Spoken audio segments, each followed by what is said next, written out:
নবী করিম সাল্লাল্লাহু আলাইহি ওয়াসাল্লাম বলেন,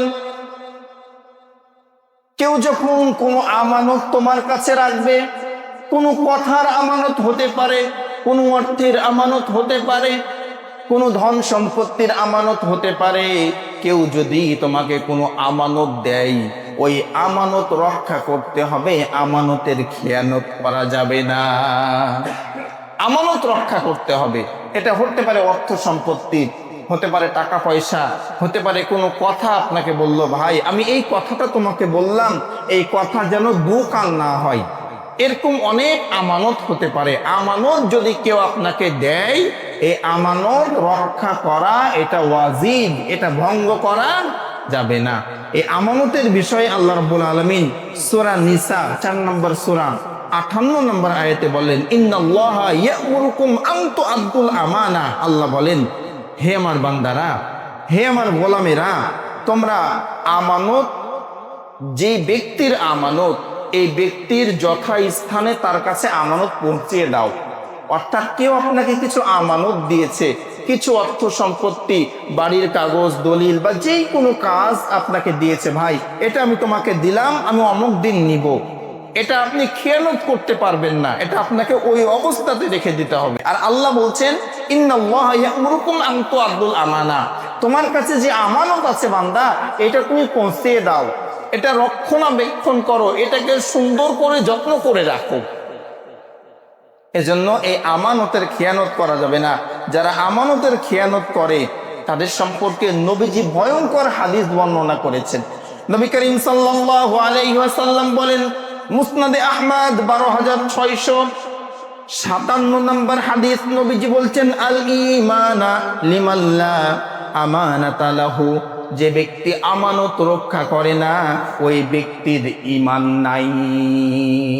নাউযুবিল্লাহ। চিন্তা করেন, এই আমানতের সঙ্গে ঈমানের সম্পর্ক। যে আমানত রক্ষা করে না, নবীজি বলছেন তার ঈমানই নাই। আলী রাদিয়াল্লাহু তাআলা আনহু, নবীজির কলিজার টুকরা সাহাবী, চাচাতো ভাই, নবীজির মেয়ের জামাই। হিজরতের সময়ের ঘটনা আমরা জানি। নবীজি হযরত আবু বকর সিদ্দিকের সঙ্গে হিজরত শুরু করলেন, আর আলীকে বললেন যে, আলী তুমি আমার বিছানায় শুয়ে থাকো, চাদর মুড়ি দিয়ে শুয়ে থাকো, আমার কাছে যে আমানতগুলো আছে, তদানীন্তন সময়ের কাফেরদের যে আমানতগুলো আছে, এই আমানতগুলো কালকে সকালে সবাইকে বুঝিয়ে দিয়ে তুমি মদিনায় আসবে। হযরতে আলী রাদিয়াল্লাহু তাআলা আনহু কত বড় আমানতদার ছিলেন।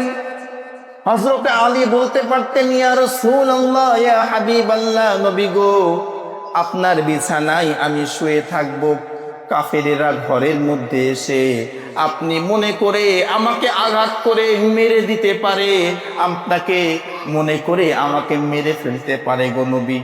এই কথা বলার সুযোগ হযরতে আলীর ছিল, কিন্তু আলী বলেন নাই। এর কারণ কি? নবীজি বলেছেন, আলী এই আমানতের মালগুলো পৌঁছে দিয়ে কালকে মদিনায় আসবে। কথা খেয়াল করেন, নবীজি কি বললেন? আলী এই আমানতের মালগুলো নাম লেখা আছে, কার কত টাকা আছে, কার কি আছে, এগুলোকে তুমি সব বুঝিয়ে দিবে, বুঝিয়ে দিয়ে তুমি কালকে মদিনায় আসবে। হযরতে আলীর কেমন ইয়াকিন যে আমার নবী বলেছেন কাল মদিনায় আসবে, কালকের মধ্যে কোন কাফের আমার গায়ে হাত দিতে পারবে? কেননা নবীজি বলেছেন যে এগুলো পৌঁছে দিয়ে তুমি কালকে মদিনায় আসবে।